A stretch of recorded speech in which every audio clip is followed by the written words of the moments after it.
जय श्री राम, हर हर महादेव। आज का मुद्दा, क्या यति नरसिंहानंद सरस्वती जी ने वसीम रिजवी के नाम पर पैसे खाए हैं? क्या जो तरह तरह के लोग आकर हमारे शंकराचार्य जी या जो व्यक्ति हमारे धर्म के लिए लड़ते हैं उन पर सवाल उठाते हैं, क्या वह लोग सच में ही सनातन के भले के लिए कार्य करते हैं?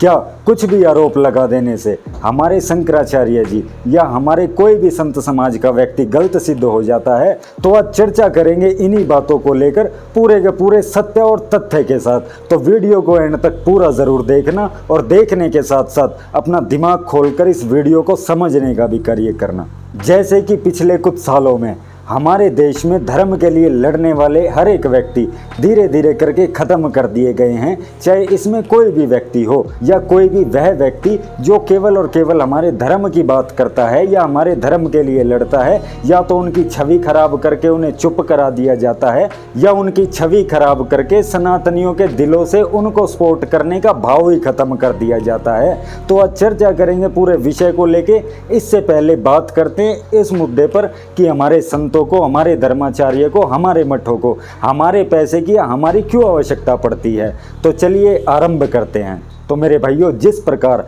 इस्लाम मजहब में उनके धर्म के पदों पे बैठे हुए व्यक्तियों के लिए हर मुसलमान अपनी कमाई में से ज़कात देता है या ये कह लो कि कर देता है, वैसी हमारे धर्म में कोई भी सुविधा नहीं है जिससे कि हमारे धर्माचार्य, हमारे शंकराचार्य, हमारे मठों के पास कंटिन्यूसली पैसा जाता रहे और वह पैसा हमारे सनातन धर्म के लोगों पर लगता रहे। किंतु मेरे भाइयों, जब हमारे लोगों पर या सनातन धर्म के लोगों पर कोई ना कोई विपदा आती है तब वो आपके सामने आते हैं, हाथ फैलाते हैं और आपसे सपोर्ट मांगते हैं। किंतु कुछ लोग जो उन्हें सपोर्ट भी नहीं करते, वह व्यक्ति सबसे पहले उन पर आरोप लगाने और उन पर उंगली उठाने आ जाते हैं। मेरे भाइयों, आज के समय में हमारे देश का राइट विंग और लेफ्ट विंग सभी के सभी लोग हमारे संत समाज या सनातन धर्म के लिए जो भी व्यक्ति लड़ रहे हैं, हमेशा वो उनको ही टारगेट करते रहते हैं। क्यों? क्योंकि सनातनियों का, सच्चे हिंदुओं का सपोर्ट हमारे धर्माचार्य, हमारे शंकराचार्य, हमारे मठों से खत्म हो चुका है। पिछले कुछ सालों में सनातन धर्म के लिए लड़ने वाला हर एक व्यक्ति धीरे धीरे खत्म कर दिया गया है, इस पर कोई भी चर्चा नहीं। लेकिन मेरे भाइयों, पहले बात करते हैं यति नरसिंहानंद सरस्वती जी के ऊपर। आज के समय में कई लोगों द्वारा आरोप लगाए जा रहे हैं कि यति नरसिंहानंद सरस्वती जी ने वसीम रिजवी के नाम पर पैसा खाया है। तो मेरे भाइयों देखें, जब यति नरसिंहानंद सरस्वती जी की जान पर खुद बनी हुई थी, जब वो इतना पैसा इकट्ठा नहीं कर पाए, जब सनातनियों ने या अलग अलग छोटे छोटे संगठनों ने आकर यति जी का साथ दिया, मेरे भाइयों, जो व्यक्ति अपनी जान पर बात आने पर इतना पैसा ना इकट्ठा कर पाए, वो एक मुसलमान के नाम पर इतना पैसा इकट्ठा करके खा जाएगा, ये बातें मुझे हजम नहीं होती। दूसरी चीज़ मेरे भाइयों देखें, जैसे कि काफ़ी लोगों को ये भी लगता है कि यति जी बीजेपी को सपोर्ट करते हैं।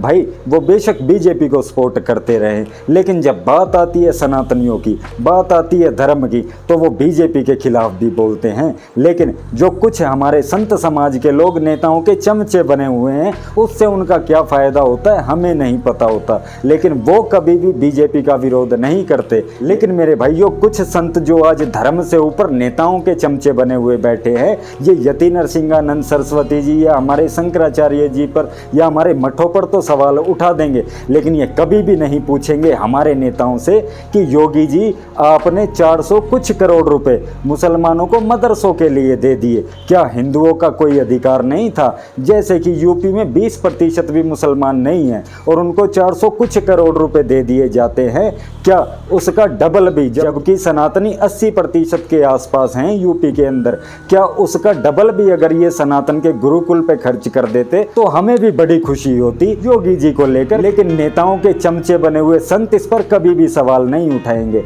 जिस प्रकार मेरे भाइयों 2012 का सुप्रीम कोर्ट का जो आदेश था, उस आदेश अनुसार मुसलमानों को दी जाने वाली हज सब्सिडी बिल्कुल खत्म हो जानी चाहिए थी। वह हज सब्सिडी 2017 तक मात्र 250 करोड़ के आसपास रह गई थी। 2018 में जब उस हज सब्सिडी को खत्म किया जाता है तो 700 कुछ करोड़ रुपए उसे बढ़ाकर, यानी कि 250 करोड़ रह रह गई थे 2017 में, 2018 में हज सब्सिडी तो खत्म कर दी, लेकिन हज सब्सिडी पे जो पैसा खर्च होता था, जो लास्ट में 2017 तक 250 करोड़ रुपए रह गया था, उसको कई गुना बढ़ाकर मुस्लिम महिलाओं पे खर्च कर दिया जाता है। उसमें सनातन की महिलाओं का, लड़कियों का कोई अधिकार नहीं। लेकिन ये नेताओं के चमचे बने हुए संत उस पर कभी भी सवाल नहीं उठाते। ये यति जी पर सवाल उठाएंगे और हमारे शंकराचार्य जी पर आवाज उठाएंगे, लेकिन गवर्नमेंट के कामों के खिलाफ इनके पास बोलने की हिम्मत तक नहीं है। उसी प्रकार मेरे भाइयों, जैसे कि आरएसएस चंदा सारा हिंदुओं से लेता है, हिंदू ही उसे सपोर्ट करते हैं, लेकिन आरएसएस के द्वारा भी 2018 में मुस्लिम महिलाओं को गैर सरकारी पेंशन देने का निर्णय लिया। क्या वह पेंशन हिंदुओं के लिए भी नहीं हो सकती थी? मेरे भाइयों, ऐसे लोगों से सावधान रहें जो केवल हमारे धर्म के लिए लड़ने वालों को टारगेट करते हैं और हमारी गवर्नमेंट का अच्छा बुरा कोई भी फैसला हो वो नेताओं की चाटुकारिता करते रहते हैं। तो ऐसे लोगों से सावधान रहने की हम सबको जरूरत है। हम ये नहीं कहते कि मुसलमानों का हक काट के तुम हमें दो। जब योगी जी 400 कुछ करोड़ रुपए मुसलमानों के मदरसे के लिए दे सकते हैं, क्या हिंदुओं के लिए 1000 करोड़ रुपए या हिंदुओं के गुरुकुलों के लिए वो नहीं दे सकते थे? जिस प्रकार हज सब्सिडी खत्म करके 700 कुछ करोड़ रुपए हमारी गवर्नमेंट ने केवल मुस्लिम महिलाओं को दे दिए, क्या उसके 2 गुना भी ये सनातन धर्म की महिलाओं को नहीं दे सकते थे?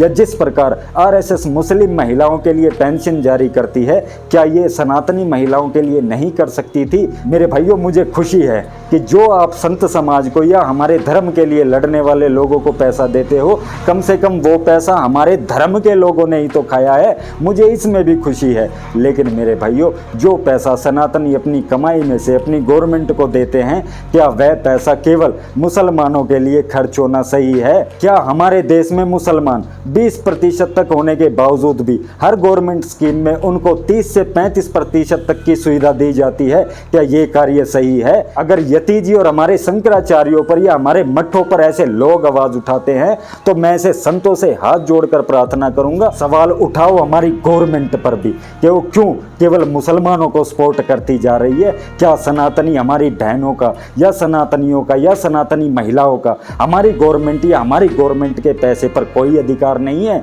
अगर आप सवाल उठाते हैं, अगर आरोप लगाते हैं, तो सब पर लगाइए। केवल उन लोगों को टारगेट मत कीजिए जो सनातन धर्म के लिए लड़ रहे हैं। आपके अंदर तो इतना दम नहीं कि आप सनातन के लिए, सनातनियों के लिए खुल के आवाज उठा सकें, लेकिन आप उन लोगों को टारगेट जरूर करेंगे जो समय आने पर बीजेपी का भी विरोध करते हैं और बाकी पार्टियों का भी विरोध करते हैं। मेरे भाइयों, इस बात को गहराई से समझना। मैं अपनी बात को यहीं पर ही समाप्त करता हूँ। जय श्री राम, हर हर महादेव।